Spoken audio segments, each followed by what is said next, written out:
El padre de Eduardo González Arenas, un ingeniero eléctrico, declaró que él y su esposa hicieron todo lo que estuvo en sus manos para salvar a su hijo. Reconocieron que había sido un adolescente problemático hasta el punto de necesitar tratamiento médico. Desde que advertimos cosas raras en él, lo hemos llevado a médicos. Nos decían que no estaba loco, que era un psicótico, que no se podía hacer nada con él. Nunca consiguieron la atención adecuada. Les decían que las cosas que ellos notaban extrañas eran propias de su etapa de adolescencia. Eduardo siguió su vida como cualquier otra persona, terminó sus estudios hasta el bachillerato, hizo el servicio militar y se alistó en África con la Legión. Bueno, yo creo que aquí hay una especie de uso de un eufemismo cuando los padres dicen que sí lo llevaron a los médicos, pero que les dijeron que no estaba loco y que era un psicótico, cuando en realidad son trastornos del mismo orden. La forma loco es una forma coloquial de hablar de una psicosis, que es una alteración entre los pensamientos y la percepción de la realidad. Eso es la Entonces, psicosis. debe haber sido terrible para los papás notar un hijo adolescente y no saber qué hacer con él. Estamos hablando de los años 70, donde todavía había poca información. Él logró perfeccionar sus habilidades sociales y siendo miembro de la Legión se casó en 1968 con Julia Báez Trujillo, que era nieta del dictador dominicano Rafael Trujillo Molina. La pareja tuvo un hijo que fue separado de ellos y entregado a sus abuelos, que algo habrán visto en Eduardo. Para 1970, ya sin su hijo y sin su esposa, se mudó solo a la calle de Berruguete en Madrid. Sus padres inútilmente trataron de que regresara a vivir con ellos, pero no lo consiguieron. Fue entonces que el perturbado Eduardo decidió que si no era padre de su hijo, sería padre de todos los demás niños. Así fue que comenzó la pesadilla sectaria de la Asociación Juvenil de Montaña Edelweiss, conocida después como Boinas Verdes de Edelweiss. A sus padres dejó de verlos por más de 2 años. Eligió la parroquia de Nuestra Señora del Sagrado Corazón en el distrito de Chamartín, en Madrid, para iniciar sus actividades con niños. Su aparentemente inofensiva y edificante actividad se hizo popular y consiguió extenderla por otras iglesias y colegios, dentro y fuera de Madrid, en lugares como Alicante, Badajoz, Cáceres, Canaria o Vigo. Funcionaba como una agrupación de corte militar que se dedicaba a realizar excursiones para conocer la naturaleza.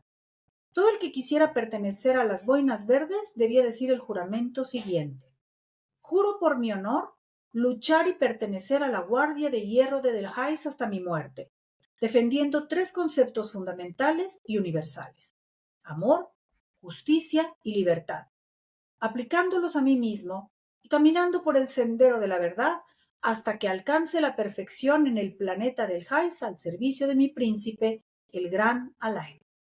Aquí, yo creo que aquí la esposa, según lo que dijiste, algo debe haber notado en la sexualidad o algo yo leí que ella se dio cuenta de que algo no había bien, algo no estaba bien con el que era su esposo. Y teniendo un padre o un abuelo de poder, familia de poder, pues rápido corrieron, ¿no? Exactamente, e hicieron bien, aunque nadie previó que de todas maneras esto iba a tener consecuencias tremendas, ¿no? Ellos no sabían hasta dónde iba a llegar. Para nada. El nombre de Edelweiss pertenece a la llamada flor de las nieves que crece en las cordilleras europeas y es capaz de sobrevivir a la hostilidad de los fríos de invierno. Pero también hace referencia a los Piratas de Edelweiss, una organización alemana de jóvenes entre 11 y 17 años que buscaban escapar de las juventudes hitlerianas en la Segunda Guerra Mundial. Fueron más de 400 víctimas las que pasaron por la Asociación Juvenil de Montaña Edelweiss entre los años 1970 y 1975. 50 de estas víctimas lo hicieron como parte de su estructura jerárquica. Iban subiendo. Las edades de los pequeños iban de los 11 a los 14 años. Eduardo, o Eddie como le llamaban, conseguía a sus seguidores en lugares pues donde los veía ociosos, en cafeterías, en billares, en parques, invitándolos a realizar actividades en el campo y en la montaña. Les hacía sentirse parte del grupo, les hacía sentirse queridos y necesarios para todos, les daba la confianza de que todo lo que pasara en el grupo se iba a guardar en secreto. Fomentaba la amistad entre ellos y les aconsejaba mantener, y aquí es donde está la cosa, relaciones homosexuales y no heterosexuales, porque aquellas les darían más posibilidad de entrar en el planeta Velhais. Las mujeres estaban prohibidas hasta los 25 años. y nadie los iba a poder traicionar. Esto evolucionó hasta que surgieron las amenazas de muerte a quien se le ocurriera abrir la boca. Quien rajara, quien dijera algo, iba a sufrir la suerte de ser aplastado por los extraterrestres. Probablemente es al tema de la bisexualidad a lo que se referían los padres cuando dijeron que buscaron ayuda para su hijo, porque Eduardo contó que al visitar al médico le recetaron fármacos por orden de la familia. Dijo que además en esa época se sintió marginado y aislado, que por eso buscó refugio en la lectura. Y entonces fue que se topó con los libros sobre alienígenas y otras galaxias y se convenció a sí mismo de que él era un príncipe de esos planetas lejanos. Con esta historia convencía a sus seguidores que veían en él un ser de un mundo lejano. Yo creo que aquí viene desde los papás en los años 60, un hijo que les da problemas, que dicen, bueno, no está loco, pero sí psicótico, pero no psicótico, pero sí loco, con una bisexualidad que a lo mejor ellos querían corregir, rechazado. Sí, que habría que ver además que él dice que recuerda que le dieron fármacos porque sus padres los piden, pero esto en realidad tampoco es así. O sea, uno no va con un médico o con un psiquiatra, pues, y a decirle, dele el fármaco porque yo quiero. Y quizá hay una distorsión en el recuerdo, o por lo menos en la manera en que lo relató, porque no hay fármacos para la homosexualidad ni para la bisexualidad. Posiblemente él tenía otras conductas, algunas cosas impulsivas. Tienes toda la razón, pero acuérdate que todavía hay hasta terapias de conversión y ya estamos en el 2023. Sí, no, eso es fatal, pero fármacos habría que ver qué le dieron y por qué, ¿no? Exacto. Y bueno, pues sí, su labor no era perfecta, pues de la misma forma en la que llegaban adeptos cada día, también llegaban denuncias. Por ejemplo, entre 1971 y 1976, según una ficha policial, fue condenado por los delitos de estafa y escándalo público. Fue detenido y procesado por primera vez en 1976. Tenía 29 años y su testimonio ante el juez fue insólito. Habló de un planeta llamado Delhaize y del que sus pupilos irían con él para poder salvarse del fin del mundo una vez alcanzado el grado apto de aprendizaje. Lo que le faltó mencionar en un principio, frente a las autoridades, fueron las relaciones sexuales a las que eran sometidos los niños y adolescentes, aunque más tarde confesó que a los 16 años un compañero le había hablado sobre sexualidad y después de pensar en el tema por mucho tiempo, descubrió su propia bisexualidad. Para evitar que la policía siguiera la pista hacia sus actividades ilícitas con menores, Eduardo cerraba los grupos en las localidades en las que surgían las denuncias y creaba otros nuevos en un lugar diferente. Así, por ejemplo, estaban los Rangers, que eran grupos públicos, y los camisas pardas, de corte filonazi, que eran sectarios y secretos. Los primeros actuaban como pantalla. En cuanto al adoctrinamiento, te podemos decir que 7 años después de haber sido detenido, el 25 de septiembre de 1982, Eddie fue condenado a 6 años de cárcel por un delito de corrupción de menores. Antes de su encarcelamiento, varios menores le denunciaron por ser víctimas de sus abusos sexuales. El barrio del Pilar de Madrid fue uno de los lugares donde saltó el escándalo. Poco después, el príncipe de Delhaize, como se hacía llamar, consiguió salir de prisión y, todavía con más valor, reorganizó el grupo junto con 2 de sus monitores, Iñaki de Miguel y Carlos de los Ríos. Entre la primavera de 1983 y el 20 de noviembre de 1984, reunió niños de entre 11 y 14 años a los que les inculcó hábitos que les harían proclives a satisfacer sus propias apetencias sexuales. Y todo ello con el pretexto de fomentar el deporte y el contacto con la naturaleza. Así lo dice la sentencia del caso. Lo que hacía cuando los llevaba al campo era comportarse con los niños y adolescentes como un predicador, que les hablaba de conceptos de distintas doctrinas, teologías y religiones, desde los nazis y legionarios hasta los testigos de Jehová, los niños de Dios o Misión Rama. El planeta Delhaize era un paraíso solo para hombres y solo para los que se tatuaran un mo en el antebrazo. Para alcanzar el asteroide debían formar parejas homosexuales y mantener relaciones íntimas. También debían vestir un uniforme tipo militar, con boinas verdes que llevaban un botón rojo, botas de montaña con calcetines hasta la rodilla, pañoleta, roja y amarilla o azul y blanca, dependiendo de la división, y camisa de los regulares de Melilla con galones con los símbolos alfa y omega. La secta llegó a crecer tanto que se instituyeron jerarquías. Una era la Guardia de Hierro, que solo se le concedía a los elegidos en un ritual solemne en el que eran marcados en el brazo con un alambre candente y juraban fidelidad absoluta al grupo. Por supuesto, se incluían también relaciones con el líder o los instructores. Los niños que se resistían a perder la virginidad recibían la orden de acostarse con las dos únicas chicas que acompañaban a Eddie y los sometían a experiencias terribles que finalmente los empujaban a los brazos del líder. Y existían también las amistades particulares, que eran algo parecido a un noviazgo. Este era un privilegio máximo para los miembros de Edelweiss, pues eran elegidos por Eddie. Las denuncias. En 1984, las autoridades recibieron muchas denuncias y detuvieron a Eddie y sus monitores. Monitores eran los otros líderes en la jerarquía, estaban abajo de él, pero eran los que lo acompañaban. Fue hasta septiembre de 1991, 7 años después de la detención, cuando se empezó el juicio a 10 personas dirigentes de la secta. Ignacio, el tercero en la jerarquía, como guardia de hierro, era perfecto para darle confianza a los papás por su presencia, por su nivel cultural e inteligencia natural. Era hijo del sociólogo Armando de Miguel y tenía derecho a escoger entre los niños su amistad particular. El tribunal probó 5 relaciones homosexuales y le aplicó la atenuante de arrepentimiento espontáneo. El número 2 era Carlos de los Ríos, quien fue decisivo en el convencimiento de los menores y su desviación moral. Los alentaba a dar dinero a la organización y tenía amistades particulares con 6 niños. En el juicio alegó que desde los 12 años conoció a Eduardo y hasta hacía pocos días lo consideraba un extraterrestre enviado de las estrellas. Me ha humillado y ha aplastado mi personalidad, dijo. Eddie, ya en prisión más tarde, escribió cartas explicando que los casos de homosexualidad escondían casos de incesto en los padres, era una forma de justificarse. Finalmente, el principal cabeza de esta secta, Eddie, tuvo relaciones con 20 menores que le creían un ser superior. Los engañaba y humillaba entregándolos a otros monitores. Testimonio de los agentes de policía a cargo del caso fue esencial. Uno de los informes sentenciaba lo siguiente.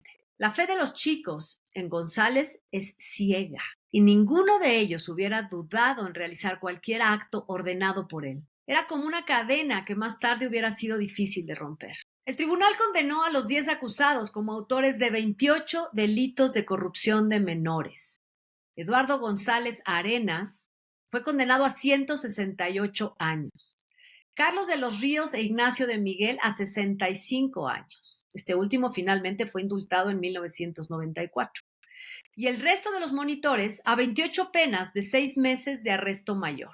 A los monitores se les aplicó la eximiente de enajenación mental porque aunque no consideraron a Edelweiss como una secta, sí reconocieron que utilizaron métodos que afectaron a los acusados por indefensión intelectual y secuestro de la voluntad. Secuestro de la voluntad, qué término tan fuerte cuando estamos hablando, y estábamos, insisto, hablando de, esto empieza 68, 70, termina en el 86 y todavía no le dan el nombre de sectas. También hay que considerar la situación política de España en esa época, porque esto sucede en España. Sí, todavía no había ni siquiera un uso más cotidiano de cierta terminología que lamentablemente hoy es mucho más habitual y conocido. Bueno, el manipulador Eddie no sería tan fácil de vencer. Estuvo solo 6 años en la cárcel, durante los cuales estudió a fondo el Código Penal para poder salir antes. En algunas cartas se declaró culpable cuando en el juicio se decía inocente. Fue la carta de arrepentimiento y su buena conducta las que le abrieron la puerta hacia la libertad en tan poco tiempo. Se mudó a Ibiza, donde siguió rodeándose de menores de edad, sin padres y con fuertes problemas familiares. Retomó sus relatos extraterrestres, proporcionándoles además alcohol y drogas. Su nuevo grupo fueron los Doberman. En aquel momento residía en la calle St. Joseph en compañía de su madre, en el edificio Shark, y era frecuente verlo conduciendo un ostentoso vehículo de lujo, al tiempo que intentaba probar suerte en los negocios del ocio balear. Conocía muy bien el sector después de que hubiese sido director de 3 discotecas en la zona en la década de los 80, una vez desarticulado el destructor grupo que dirigía con mano de hierro. Juan Martín, de 19 años, y Eduardo González, Eddie, de 51, se conocieron en 1996. Fue en septiembre de 1998 cuando el joven acabó con la vida del líder, asestándole una puñalada que seccionó su laringe y yugular.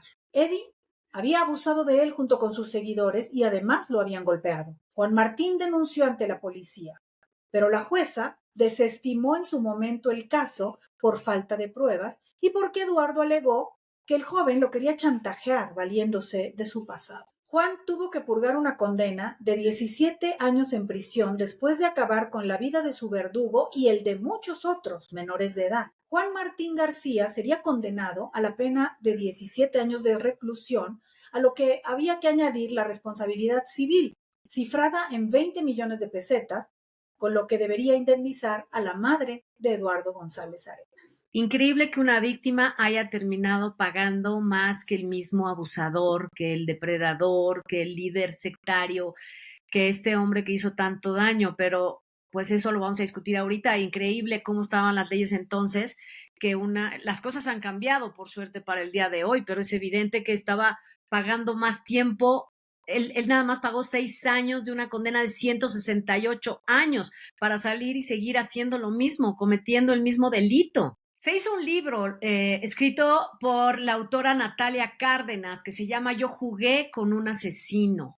Trata toda esta historia, ella retrata este libro en esta novela, pero habla, y esto me pareció muy interesante que lo comentemos, de Iván González Báez, que es el hijo de Eduardo, el hijo que tuvo con esta mujer con la que se casó en 1968 y que agarró a su hijo y se fue del otro lado del Atlántico para separarlo. Y entonces ahora esta autora dice que se le ha acercado el hijo de Eduardo buscando a una hermana que tiene con una de las pocas mujeres con las que se relacionó Eduardo en su vida, y esto es una parte de la historia que me pareció interesante porque es el hijo de un depredador que por suerte pues no podrá hacerle más daño a nadie, pero ahorita lo vamos a platicar. ¿Esto se hereda?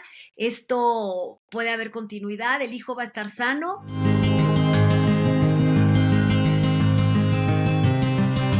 Bueno, pues este caso realmente cimbró a toda España, me parece también terrible, ¿no? De una impresión de un sadismo bárbaro, una persona que parece que los padres un poco sí quisieron hacer algo, pero no tuvieron una buena respuesta, ¿no? De la medicina en su momento. Es una paradoja lo que señalábamos al inicio del relato, que sí lo llevan y por un lado les dicen, bueno, no, pues es que no está loco, pero es un psicótico, te digo, como un eufemismo para no espantar, o porque no sabían qué hacer con él. Y después dicen, bueno, pero son cosas propias de la adolescencia, lo cual tampoco seguro era así. Esto de la medicación, yo creo que debe haber tenido otro tipo de rasgos. Si después terminó siendo un líder controlador a ese nivel, probablemente era un muchacho también con arranques, con algún tipo de rasgos que llamaran poderosamente la atención y que claro a los padres les debe haber preocupado muchísimo también el asunto de la sexualidad, ¿no? Como él la expresaba sentir. Oye, es ¿No? que estamos hablando de una España todavía franquista, todavía Sí. cerrada, ultra conservadora, en donde cualquier otro tipo de preferencia sexual hubiera sido terriblemente mal vista. Y dime tú, ¿sería posible que él hubiera desarrollado esta cuestión psicótica por una represión de los papás o era algo que él ya podía haber traído? Yo creo que ya debe haberlo traído porque es muy grave y hay muchas personas que han vivido represiones y no por eso se convierten en líderes malignos y criminales de este tamaño, ¿no? Entonces yo creo que él posiblemente ya traía algo, porque como lo hemos señalado muchas veces, estos personalidades tan terribles se gestan a partir de una sumatoria de elementos, no hay uno solo, sino que se va haciendo una conjunción de factores que desencadena algo así, pero tanta perversidad y tanto delirio a mí sí me hacen pensar en algo probablemente de origen. No me parece que haya Claro. sido solo provocado porque si los papás querían o no querían. Además, debe haber ahí una parte muy particular de esta perversidad, porque cómo se pudo haber casado también con una mujer que venía de una familia muy poderosa y él logró hacer eso. Es que yo creo que si analizamos toda la historia que hemos comentado, un manipulador desde los padres, porque los Sí, padres son los que se sienten culpables de su conducta. Por otro lado, como dices, se logra casar con una mujer escondiendo su naturaleza, manipula, logra convencer a un juez de que, ay, lo único que yo hago es hablarles a los niños del otro planeta y de las estrellas y las galaxias, pero no le digo la parte del abuso. exacto. Después, ya que lo meten a la cárcel, que lo condenan casi a 170 años, donde debió haber permanecido, estudia el Código Penal de su país y entonces logra nada más cumplir 6 años. O sea, él convencía, como todos los líderes de este tipo de sectas, pues convence a los que ya estuvieron con él, los vuelve como él, de víctimas a victimarios, y ya bueno, al final los perdonan aquí, los absuelven porque reconocen esta condición de que primero fuiste víctima, tienes el cerebro lavado, pero él logra manipularlos de esa manera, logra convencer a los padres al principio para que entreguen a sus hijos. Sale libre, se va a un lugar, a Ibiza, en donde consigue niños que ahí sí no tienen ningún tipo de cuidado, no hay autoridad con ellos que los proteja, siempre consiguiendo gente vulnerable con grandes vacíos. Y de nuevo, ya casi hasta muerto, vuelve a convencer de que su atacante, al cual la policía no le hizo caso del abuso, es un asesino que tiene que pagar más tiempo que él. No, es inverosímil, porque además que va de 160 y algo de años a 6 que cumplió. O sea, por mucho que haya hecho la famosa carta de arrepentimiento, es absolutamente ridículo lo que pasó ahí, es inaudito. Y bueno, por eso acaba como acaba, ¿no? Pues fíjate que yo quería acotar algo. Esto de que él, pues señalaba y se menciona mucho que la bisexualidad para acá y para allá, pues a mí me parece que no había tal bisexualidad. En realidad era una homosexualidad que trataba de, no sé, de ocultarse un poco o como de creer que era mejor ser bisexual que ser homosexual y por eso sí se casa y tiene un hijo, pero realmente no, o sea, parece que su interés estaba completamente volcado no solo en la orientación homosexual, sino además pues en el gravísimo delito de la pederastia, ¿no? Porque Exacto, quería ¿no? estar con los jovencitos. Sin embargo, si tomáramos su argumento de bisexualidad, Lupita, yo diría, y quiero decirlo con mucho tacto, porque yo te digo, acá no estamos dando clases ni de psicología, ni de psicoanálisis, ni nada, pero tratamos de dar información que no todo el mundo quizá da, un poco porque no lo saben y otro tanto porque no se animan, pero hay que hablar las cosas como son. Y el origen de una bisexualidad mal encausada, nosotros respetamos y no nos interesa la orientación de ninguna persona y que haga con su vida lo que quiera, pero sí hay una génesis, digamos, de las identidades sexuales y la bisexualidad mal encausada en una persona como esta, que afirma tenerla, nos habla no solo de una orientación como tal, donde la persona hace su vida sin dañar a otros, sino nos habla de una voracidad, de una negativa a elegir, por ejemplo, en su caso decir, soy homosexual, que a mí me parece que más bien estaba ahí, porque su histórico así nos lo Claro. muestra, sino que no, no voy a elegir, yo sigo diciendo que yo todo con todos para todo, ¿no? Es como una omnipotencia, es una voracidad, es querer todo al mismo tiempo y no tolerar una posible renuncia a una posición o a otra, que eso es lo que a Claro. veces hay que hacer cuando uno elige algo, ¿no? Es que fíjate que sí tienes razón en lo que estás diciendo. Bueno, considero que sí, porque cuando él narra que a los 16 años un compañero suyo le mostró y habló con él cosas de sexualidad, que no vamos a mencionar ahorita, pero le habla de sexualidad y hacen algunas prácticas, él se siente avergonzado y humillado. Yo creo que él mismo no se aceptaba y habla de esta bisexualidad, pero yo creo que esta voracidad que él tenía, esta desviación que él tenía, la podía haber tenido aún siendo heterosexual. O sea, no Claro, tenía nada que ver. Él era un pervertido al margen de la preferencia que tuviera. sí, era un pervertido, ¿por qué? Porque somete, porque abusa, porque daña y porque está utilizando niños inocentes y muy, muy en un estado de indefensión, la mayoría de ellos, muy grande, del que él abusa. Entonces, por supuesto que es un pervertido, ¿no? Algo que se me hizo muy interesante fue cuando hablábamos, por ejemplo, acerca de cómo él, pues sí, tuvo estos famosos monitores, que son estos muchachos que él convierte después en sus ayudantes y que hacen lo que él les dice y también lastiman a otros y demás y obedecen ciegamente sus mandatos. Fíjate que este tipo de líderes que son como entre, se les llama mesiánicos y también extravagantes, o sea, tiene un delirio extravagante por eso de que los extraterrestres y que otro planeta y no sé qué, esa es la extravagancia, pero también es mesiánico porque él es la cabeza de este grupo que les mete ideas, como también ya lo señalamos en el relato, de religiones revueltas, ¿no? Él hace un amasijo ahí y le mete de aquí, le mete de acá, le mete de allá, y el líder es él y el que dice es él.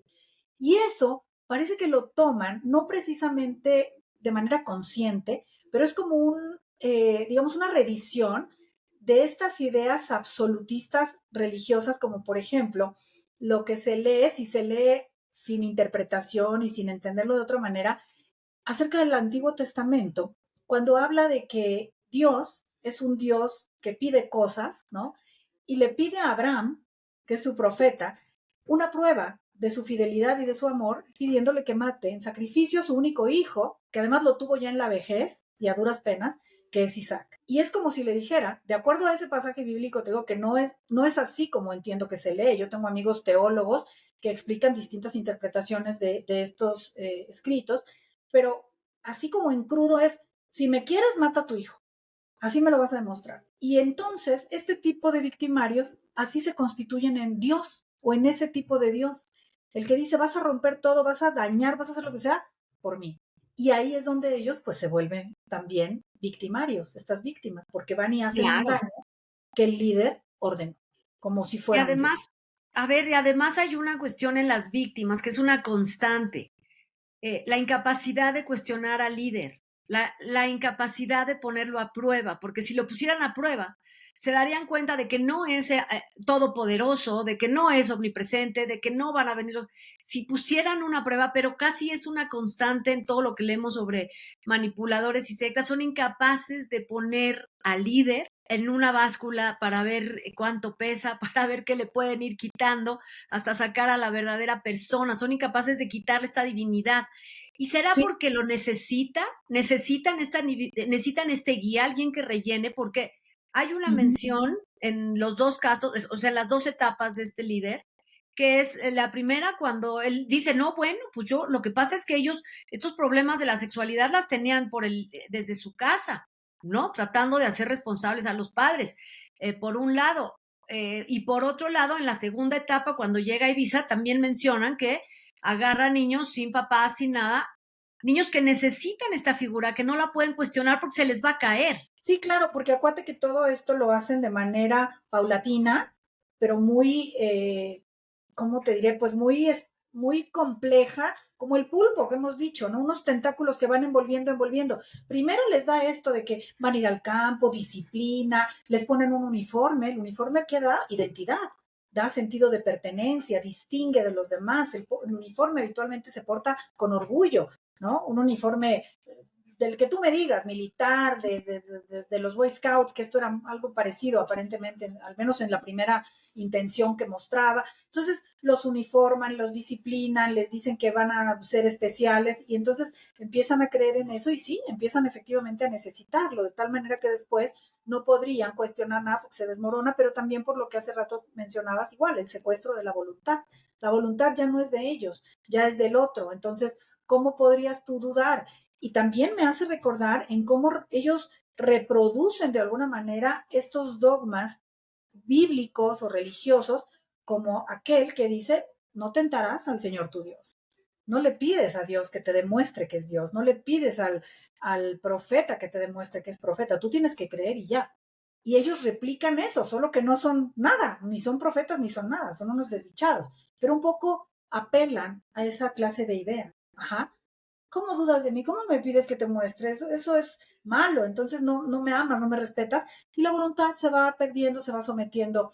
Esto también tiene que ver con lo que hemos hablado en otras ocasiones, los famosos grupos de supuesto básico que les he platicado yo de Wilfred Bion, que hay tres, en este caso sería, desde mi opinión, el famosísimo grupo de supuesto básico de dependencia, que consiste en que el grupo se adhiere bajo la sombra de un líder omnipotente que provee para todos. Y provee desde todo a todo, desde las reglas de cómo vivir hasta el uso y el usufructo de sus propios cuerpos. Cuando tú le quitas, porque es lo que mucha gente pregunta, pero ¿por qué la sexualidad, no? pues más allá de sus propios apetitos y lo que tú quieras, es mucho más grave que eso. O sea, el utilizar sexualmente a las personas u obligarlas a que entre ellas tengan ciertas actividades que no quisieran tener, pues es un método gravísimo y muy impactante de control y de dominio, porque adueñarse del cuerpo de otro es lo peor que se puede hacer y desprovee a un niño o a un adolescente o incluso a un adulto del sentimiento fundamental de sí mismo. ¿De qué soy dueño yo? Además de mis pensamientos, mi mente, supuestamente, porque aquí también eso está secuestrado, pero ¿de qué soy? Pues de mi cuerpo, ¿no? De mi sueño, de mi lo que sea. Y cuando te quitan eso, pues te quitan algo que en psicoanálisis llamamos la mismidad, que es el opuesto de la otredad, ¿no? Yo soy yo mismo, eso es la mismidad, y el otro es otro. Y él puede querer hacer ir y venir, pero si me arrebatan eso, arrebatándome hasta mi propio cuerpo, pues la dignidad se ve completamente destruida. Por eso muchas veces se recomienda, obviamente no tiene proporción ni siquiera posible de pensar lo que voy a señalar ahora, pero es un ejemplo.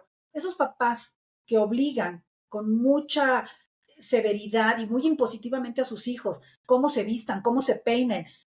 Cuando, por ejemplo, a mí me llega a tocar adolescentes que les empieza a salir el bigotito y que se les ve así como mancha de que bebieron chocomilk y dicen, me lo quiero quitar, me hacen burla en la escuela y hay papás que no te lo quitas hasta que yo diga, porque yo mando y todo. Eso no está padre, Lupita. Es Es cierto, chiquitito, claro, eso es les chiquito. anulan todo. Ujú. No es tan terrible, pero sí afecta, porque entonces el chavito dice, entonces no soy dueño del cuerpo, y no está diciendo que se va a hacer una cosa horrible, que se va a poner aquí una herradura, no, se quiere quitar una cosa que lo Y, incomoda, es que que, todo. y lo que va a pasar es que cuando no obedezca a los papás, va a obedecer a otro líder. Exacto, Eso es lo que va a sobre pasar. Lo único que va a pasar es que va a cambiar de manos. Un niño obediente en ese nivel en no es ese. sano. Yo he escuchado papás que dicen, es que estoy feliz de que mi hijo es súper obediente. Bueno, fíjate en qué cosas es obediente, porque a lo mejor en lavarse los dientes, pues es estupendo. En que se Claro, bañe y se talle bien, pues está muy bien. Pero aunque obedezca esas cosas que lo anulan y que no lo hacen ser quien él es, sí está muy grave. Oye, y este líder logra captar 400 víctimas. Eh, es muchísimo, son muchísimos niños, muchísimos adolescentes, muchísimo el daño que hizo. En España se considera una de las peores sectas que han existido. Hoy sí ya se le llama secta, en esa época no. Pero son 400. Actualmente podemos, y lo vamos a tratar más adelante, hablar de casos de millones. Si claro. este hombre no lo hubiera detenido, el hombre de 19 años, porque tenía 19, 20 años, tiene cuando acaba con su vida, si no hubiera acabado la vida con él, quién sabe hasta dónde podía haber llegado. Sí, él no tenía límite alguno. No tenía límite alguno. O sea, después de haber estado acusado en la cárcel, sentenciado y salir, en lugar de ya no moverle, él volvió a la misma. Él siguió en la misma. O Exacto. sea, es una persona que no tenía absolutamente ningún tipo de, pues sí, de filtro, de límite, de nada. Él literalmente yo creo que sí se sentía un dios Oye, todopoderoso que no le hacía y nada. su hijo, vamos a suponer que en este caso que está planteando la escritora, este hijo sí, sí la ha buscado, sí quiere encontrarse, sí quiere saber, bueno, no va a poder conocer a su padre, pero conocer a la supuesta hermana que puede haber tenido, que la escritora dice, pues yo lo consideraba un personaje de ficción, pero puede ser que haya Ujú. existido la hermana. Este hijo, al margen de eso, puede, yo creo que puede ser una persona sana o debe ser una persona sana por un crecimiento que está alejado de todo este tipo de cosas torcidas, ¿no? Yo creo que sí, aunque podría haber alguna cuestión genética ahí, por ejemplo, estas cuestiones, estas ideas delirantes tan graves, o sea, porque te digo, él tiene un delirio extravagante y místico al mismo tiempo, a veces pueden sí estar en la carga genética, pero si no se dan los factores ambientales o externos que permitan que esto eh, pues florezca, por decirlo de alguna manera, germine, se desarrolle, no sucede. Y creo que lo valioso es esto que decíamos también en el relato, cuando la madre se divorcia, se separa de este señor y se desaparece de la vida del famoso Eddie, porque eso habla de que en la madre sí hubo algo mucho más maduro, fuerte, congruente, protector seguramente, y eso va a tener un peso mucho mayor, esperemos, que todo esto. Y me parece que así es, porque ya sabríamos, ¿no? Ya sabríamos algo más de este muchacho. Pero como fue retirado de allí oportunamente, creo que puede ser alguien bastante sano, pero no solo porque lo retiraron, sino porque el haberse ido la madre y llevadose al hijo, habla de que la madre debe haber tenido buenos recursos emocionales ella, que le transmite al Claro, hijo. claro, se dio cuenta a tiempo. Pues Exacto. este ha sido el caso de nuestro primer manipulador, Eduardo González Arenas, que muere a los 51 años, pero empieza una carrera delictiva desde muy joven, involucrando a niños, involucrando a adolescentes, manipulándolos, haciendo una pantalla como un grupo formativo, como los hay muchísimos, que son muy sanos, no quiere decir que estén mal todos, bien llevados a enseñar a los niños a actuar en grupo, a excursionar, eso no está mal. Lo que está mal es que caiga en manos de depredadores este tipo de actividades para los menores. Hay que estar muy pendientes.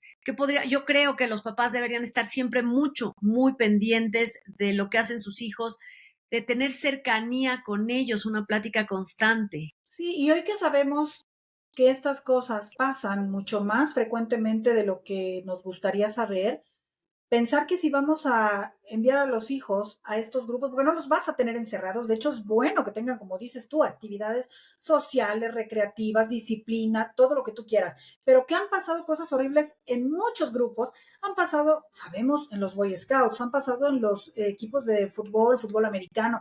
Entonces, hablar con los hijos desde antes, si son pequeños, yo sí creo que acompañarlos un poco en estas actividades, en estos entrenamientos, no soltarlos desde un principio, y ni modo, aunque parezca una repetición que a veces a los chavitos parece que les molesta, pero sí les entra, hablarles de tu cuerpo es tuyo, nadie debe meterse con él, nunca creas en una amenaza de que si tú no haces lo que un extraño o un ajeno a la familia, y aunque sea de la familia, una persona que no sea yo, tu mamá, te amenaza que me van a hacer algo a mí si tú no cedes a lo que te pida, eso es una mentira. Hay gente que hace esto así y así y así, para que lo sepan.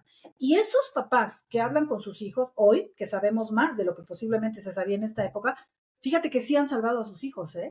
Sí han Claro, tenido hijos que vienen y te dicen, oye, pasó esto y esto más, y se hace ahí es donde se descubre y se rompe. por Pero supuesto. antes de Y que creo que pase algo, hay que ser muy coherentes cuando a los hijos se les dice, platícame todo, dime cómo te fue. Cuando se les permite y en la casa existe un ambiente adecuado para eso, porque si no es contradictorio. Si yo soy un claro, papá intolerante, si no tengo tiempo, si estoy ausente, si tengo mal carácter, si estoy lleno de frustración, hablo de padres y madres, no me importa si son eh, eh, matrimonios homoparentales o heteroparentales, no, al margen de esos, tiene que haber un espacio en donde el niño pertenezca, donde sea parte de, no un añadido a. Tiene que exacto. ser parte de y estar en un entorno en donde tenga su propio lugar, sea escuchado de acuerdo a la edad que le corresponde. Para entonces, cuando los papás digan, platícame lo que te pasó, él sí sienta que tiene toda la libertad de hablar. Exacto. Y también los ejemplos, como siempre hemos dicho y como todo el mundo sabe, son lo más importante. Si uno es una persona que respeta a los demás, le enseñará a los hijos con ese ejemplo que la norma es el respeto y no que te falten al respeto.